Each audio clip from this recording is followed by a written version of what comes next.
नस्तईन, आप सबका बहुत शुक्रिया। मैं आज पिछले एक साल में जब से हमारी हुकूमत आई है उसके हवाले से सूबे के हालात के ऊपर, मईशत के ऊपर और अमन अमान के हवाले से और दहशतगर्दी के हवाले से कोई बात करना चाहता हूँ। उसके बाद फिर आप क्वेश्चन आंसर कर सकते हैं। सबसे पहले तो जब हमने ये सूबा आके संभाला तो उस वक्त इस सूबे के अंदर 15 दिन की भी तनख्वाह के पैसे मौजूद नहीं थे और अल्हम्दुलिल्लाह हमने इमरान खान के विजन के मुताबिक आकर यहाँ पे काम शुरू किया और आज अल्हम्दुलिल्लाह इस वक्त हमारे पास 169 बिलियन का हमारे पास सरप्लस मौजूद है, जो तकरीबन 3 महीने की तनख्वाह बनती है सूबे की।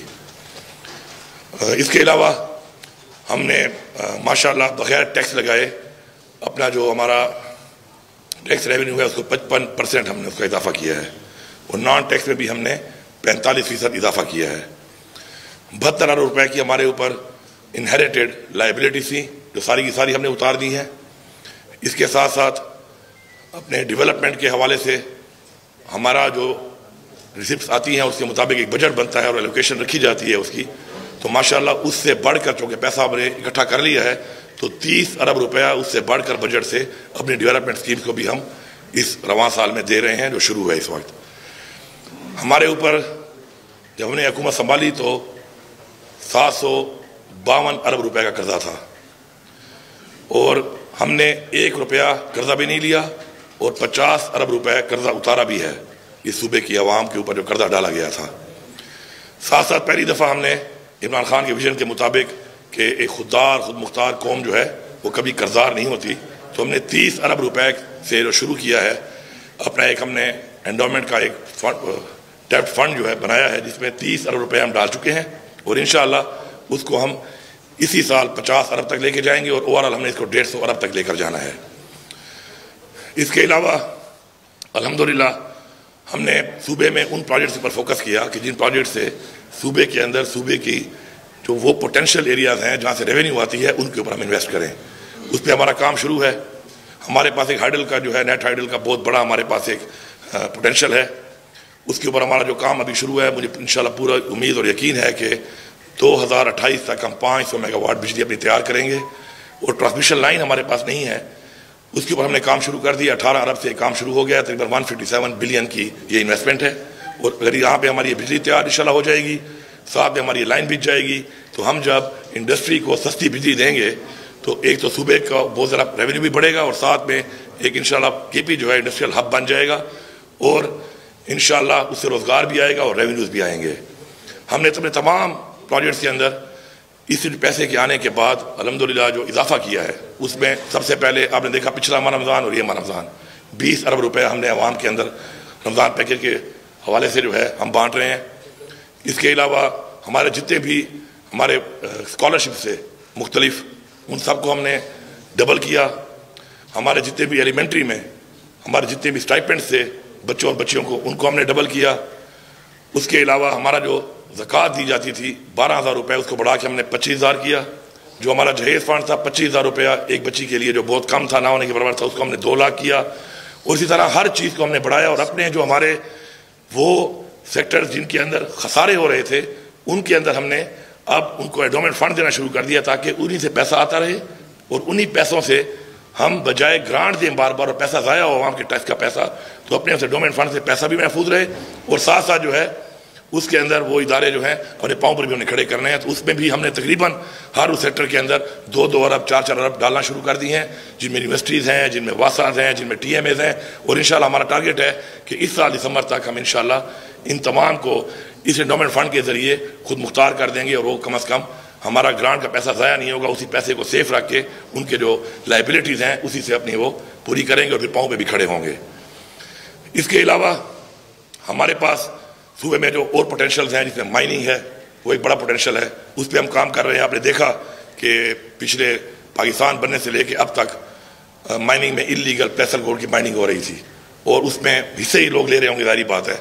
तो हमने उसमें से सिर्फ 4 साइट्स को हमने जब ओपन ऑक्शन किया ट्रांसपेरेंट तरीके से तो उससे हमें 5 अरब रुपये आया है और इंशाल्लाह हमारे पास और इस तरह की बहुत साइट्स हैं जिस पर हम काम कर रहे हैं। साथ साथ मैं यहाँ पे बताना ज़रूरी समझता हूँ कि ये पैसा हमने टैक्स लगा के हासिल नहीं किया या कोई यहाँ पर कोई CM हाउस में या कोई इधर सेक्रेटरीट में कोई ख़जाना नहीं खोदा। ये सिस्टम के अंदर ये पैसा मौजूद था। सिस्टम के अंदर ये पैसा कहाँ जा रहा था, किन की जेबों में जा रहा था, ये आप खुद अंदाजा लगा लें। लेकिन अब वो सारा पैसा इकट्ठा करके हम सरकार के खजाने की जेब में लेके आए हैं, और ये एक बहुत बड़ी अमाउंट है जो मैंने आपको बताई है। और इसमें अगर मैं डिटेल में जाऊं तो और भी छोटी छोटी बहुत चीज़ें हैं, लेकिन एक मैंने आपको परफॉर्मेंस के लिहाज से मैंने बता दी है आपको कि ये है पख्तूनख्वा की हुकूमत की परफॉर्मेंस। और कोई भी इसे अगर एवेलुएट करना चाहता है अपनी परफॉर्मेंस को, कोई मुनाजरा करना चाहता है इसके ऊपर, या जो मैं फिगर बता रहा हूँ उसमें अगर मैं कोई गलत बयानी कर रहा हूँ तो उसको भी आइडेंटिफाई कर सकता है। और हमने उसमें अपनी जो बुक शाया की है, अपनी परफॉर्मेंस की 1 ईयर बुक, उसमें भी हमने ये इंश्योर किया है कि थोड़ा है या ज़्यादा है हम वही लिखेंगे जो हमने किया है। हम औरों के कामों पर भी तख्तियाँ लगाने वालों में नहीं है। अगर मैं उस डिटेल में जाऊँ तो वो एक बहुत लंबी डिटेल है। हमारे ऐसे ऐसे प्रोजेक्ट्स कि पिछले 10-10 साल 9-9 साल से वो शुरू थे और कंप्लीट होना था 2018 में, कंप्लीट ना होने की वजह से उससे जो रेट्स का एक्सेलेरेशन हुआ है और उससे जो नुकसान हुआ है वो उसके अलावा है, लेकिन उससे जो फायदा नहीं हो रहा तो वो उसके अलावा है। तो हमने ऐसे बहुत से प्रोजेक्ट अपने ड्यू फॉर कंप्लीशन में डाल के कंप्लीट कर लिए हैं, मजीद भी हम कंप्लीट कर रहे हैं। मैं एक सिंपल मिसाल लेता हूँ, 2014 से मानसेरा में हमारा एक हाइडल प्रोजेक्ट शुरू था, 18 में मुकम्मल होना था। जब हम आए तो कुछ भी नहीं हो रहा था, हमने उसको मुकम्मल भी कर लिया और पिछले 2 हफ्ते पहले हमने एग्रीमेंट भी कर लिया, और उस 10 मेगावाट से हमें 44 करोड़ रुपया सालाना भी आएगा, और जाहिर बात है पाकिस्तान को फायदा भी होगा। फॉलोड बाय 2 महीने में और भी 2 हैं तकरीबन 50 मेगावाट के, वो भी हम इंशाल्लाह सिस्टम में डालेंगे तो उससे 4 अरब रुपये आएगा। उसमें भी काम तेजी से जारी है। तो हम फोकस कर रहे हैं उन प्रोजेक्ट्स के ऊपर, इन्वेस्टमेंट्स कर रहे हैं उन प्रोजेक्ट्स के ऊपर जो सूबे को पाँव पे खड़ा करें, और ये उसका माशाल्लाह जो रिजल्ट है, मैं पूरी टीम का, पूरी अपनी गवर्नमेंट का, अपने पार्लियामेंटेरियंस का कि उन्होंने सपोर्ट किया इस चीज़ को, अपनी कैबिनेट मेंबर्स का, और अपनी जाहिर बात है ब्यूरोक्रेसी का, अपने तमाम जो लोग इसमें इन्वॉल्व थे उन सब का शुक्रिया भी अदा करता हूँ और उनको खैर तहसीन भी पेश करता हूँ। दूसरा जो इशू हमारा है बड़ा, वो जाहिर बात है दहशतगर्दी, अमन व अमान इस सूबे का। मैं जैसे ही मैंने हैसियत वज़ीर आला अपना ये ओहदा संभाला तो पहले ही हफ्ते में मैंने अपनी जो मेरी ज़ाती इस सूबे में, जाहिर बात है मैं रहा हूँ, इस सूबे का मैं पैदा हुआ हूँ, ये सूबा मेरा सूबा है, तो मुझे सूबे के हालात का अंदाज़ा बखूबी है। तो मैंने बहसीयत चीफ एग्जीक्यूटिव जाकर वहाँ पर इस पर बात की कि आप पहले तो ये बताएं कि ये हालात ख़राब क्यों हुए, ख़राब करने की वजूहात क्या हैं, और वो वजूहात मैंने आइडेंटिफाई की। एक दफ़ा सबके सामने दोबारा मैं करना चाहता हूँ। इमरान खान के दौरे हुकूमत में ये चीज़ ख़त्म हो चुकी थी। आप रिकॉर्ड की बात करूँगा, आप देख लें कितने धमाके हुए, कितने हमले हुए, फोर्सेस पे हुए, खुदकुश हुए, आप वो देख लें 2018 से लेके 2021 के एंड तक जितना भी वो टाइम था आप देख लें उसमें। उसके बाद क्या हुआ, उसके बाद पूरी रियासत और तमाम इदारे वो एक पार्टी को ख़त्म करने के चक्कर में पड़ गए, और उन्होंने पूरा फोकस कर दिया एक पार्टी के ऊपर, उस पार्टी की लीडरशिप के ऊपर, उनके वर्कर्स के ऊपर, उनके कैंडिडेट्स के ऊपर, और एक पार्टी को ख़त्म करने के ऊपर जब सारी की सारी अपनी उन्होंने स्टेमिना, अपनी सारी कुव्वत वो लगाना शुरू कर दी, तो वो जो उनका काम था वो उनसे रह गया। और उसका रिजल्ट ये निकला कि ये चीज़ दोबारा उभरना शुरू हुई, और उभरते उभरते आज वो यहाँ तक पहुँची है। लेकिन मैंने डे 1 में इनको कहा कि आप जो यहाँ पे पॉइंट स्कोरिंग करते हैं पॉलिटिकल, ये नहीं करनी चाहिए। पख्तूनख्वा के और बलूचिस्तान के हालात कुछ और हैं। हमारी बॉर्डर्स पर वो इलाका है जिसके अंदर सुपर पावर से कई दहाइयों से जंगें हो रही हैं, और सिर्फ जंगें नहीं हुई, शिकस्त दी गई है सुपर पावर्स को। तो उनके हालात को कंपेयर करना विद पंजाब और विद सिंध ठीक नहीं है। अनफॉर्चुनेटली यहाँ पे पॉलिटिकल पॉइंट स्कोरिंग शुरू हो जाती है, और गवर्नमेंट की इन चीज़ों को हटाकर कभी एक तरफ लगा लेते हैं, कभी दूसरी तरफ लगा लेते हैं। तो मैं आज ये बरमला कह रहा हूँ कि ये इनकी नाअहली है, जिम्मेदार लोगों की नाअहली है, फेडरल गवर्नमेंट की नाअहली है, इदारों की नाअहली है कि आज ये हालात यहाँ तक पहुँचे हैं। और अब भी इनको होश के नाखून लेने चाहिए। अगर अब भी इसी तरह ये बैठ के फैसले वहीं पे बैठे करेंगे और हालात को देखकर आगे नहीं बढ़ेंगे तो हालात मजीद भी ख़राब होंगे। मैंने इनसे कहा कि हमें अफगानिस्तान से मुज़ाकरात करने चाहिए, इन्होंने मेरे ऊपर तनकीद शुरू कर दी, जबकि मैंने कोई ऐसी अजीब बात नहीं की थी। पूरी दुनिया में मुज़ाकरात से ही मसाइल हल होते हैं।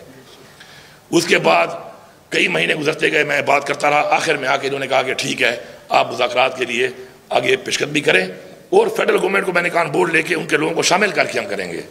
उसके बाद हमने उस पर काम किया, हमने जिरगे किए, हमने लोग बुलाए, हमने स्टेक होल्डर्स को बुलाया, और हमने पूरी एक पहले छोटी कमेटी बनाई, और साथ में हमने followed by a bigger committee जो कि तमाम फिर अजला जो कि हमारे डिस्ट्रिक्ट के हैं उनसे हम उनके मशरान को लेते और इनके लोग भी शामिल करते हुए देते, और हमने इनको TOR तक भेज दिए। इनके कहने के मुताबिक TOR भेज दें। उनको TOR तो गए हुए 2 महीने हो चुके हैं, 3 दफ़ा रिमाइंडर दे चुके हैं। लेकिन कोई अमल दरामद तो छोड़ दें, कोई बातचीत उस पर नहीं हो रही। आज आपके सामने ये हालात हैं, लेकिन मुझे फ़ख्र है इस बात पे। और अगर गवर्नमेंट की और हुकूमत की अमलदारी की बात हो तो उसका सबूत ये है कि पख्तूनख्वा की पुलिस मुकाबला कर रही है। अवाम तो कर ही रही है, पहले दिन से कर रही है। पख्तूनख्वा की पुलिस भी मुकाबला कर रही है और वो नजर आ रही है कि वो मुकाबला कर रही है। इसका मतलब है कि हुकूमत की अमलदारी इस सूबे में मौजूद है।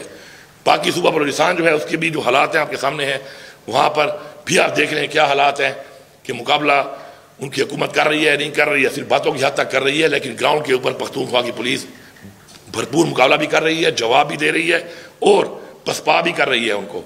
और इसके सबूत ये है कि जो यहाँ पे एक्टिविटीज हो रही हैं उसके अंदर बॉर्डर तो पाक फौज के पास है, वहाँ से जो लोग अंदर आ जाते हैं पसपा करने के लिए, उस पर हमारी पुलिस का रोजाना की बुनियाद पर एक ऐसा किरदार और कुर्बानी है जिस पर मुझे फख्र है। और मैं यहाँ पे बरमला ये कह रहा हूँ कि ऐसी पुलिस जो पख्तूनख्वा के अंदर है, जो इस तरीके से मुकाबला कर रही है, उसके ऊपर किसी का बाहर से बैठे हुए बंदे का, किसी और सूबे में बैठे हुए बंदे का या बंदी का तनकीद करना या पॉइंट स्कोरिंग करना मैं बिल्कुल बर्दाश्त नहीं करूँगा। NFC के हवाले से मैंने एजेंडे पे बात की, बार बार की। NFC हमारा हक है, इसको रिवाइज किया जाए। मुझसे ने वादा किया है, एपेक्स कमेटी के मिनट्स में शामिल है कि उस पर इन्होंने वादा किया कि दोबारा बुलाया भी जाएगा NFC को और उस पर यह एजेंडा डाला भी जाएगा। उससे क्या होगा कि हमारा जो जायज़ हक है कि हमारा जो आबादी बढ़ी और जो हमारा रकबा बढ़ा इस सूबे का मर्ज होने के बाद, जब वो हमें मिलेगा तो तकरीबन वो 250 अरब के लगभग है साल का, तो उससे मैं इस पुलिस की तनख्वाह को बढ़ाऊंगा। उससे मैं अपने सूबे के जो मजीद ऐसे मसाइल हैं जो सालाना बुनियादों पर हैं, जिनसे हम मजीद काम कर सकते हैं, हम उनको स्ट्रेंथन करेंगे। तो इंशाल्लाह ये पैसा भी इनको देना पड़ेगा। अप्रैल की मैंने डेडलाइन दी है इनको। मुझे पूरी उम्मीद है कि ये पैसा किसी की जेब से नहीं जा रहा, ये पाकिस्तान के आइन के मुताबिक हमारे सूबे का हक है, या कि इनको देना पड़ेगा। नहीं तो मैं अपने एहतजाज का हक रखता हूँ। और ये एहतजाज पॉलिटिकल एहतजाज नहीं होगा, ये एहतजाज हुकूमत का एहतजाज होगा, ये एहतजाज हमारे सरकारी मुलाजमीन का एहतजाज होगा और ये हमारी आवाम का अपना हक के एहतजाज होगा। और हम उसका हक रखते हैं और हम करेंगे। इससे बेहतर है कि पहले ही आप इसके ऊपर अपना जो वादा है उसके मुताबिक NFC को बुला लें। हमारे जो बकाया जात हैं नेट टाइटल के, उस पर बातचीत जारी है। 2000 अरब से ज़्यादा बढ़ चुके हैं वो। अगर पैसे इनके पास नहीं है, हमारे साथ बैठ जाएं, हमें कुछ पैसे वो दे दें जो ये दे सकते हैं।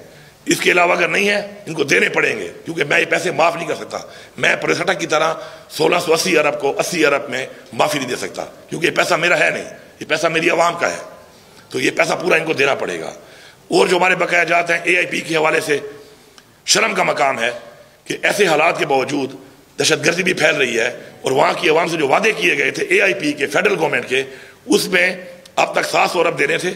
उस 700 अरब में से 232 अरब अब तक एलोकेट हुए इन 7 सालों में, और उसमें मिले सिर्फ 132 अरब।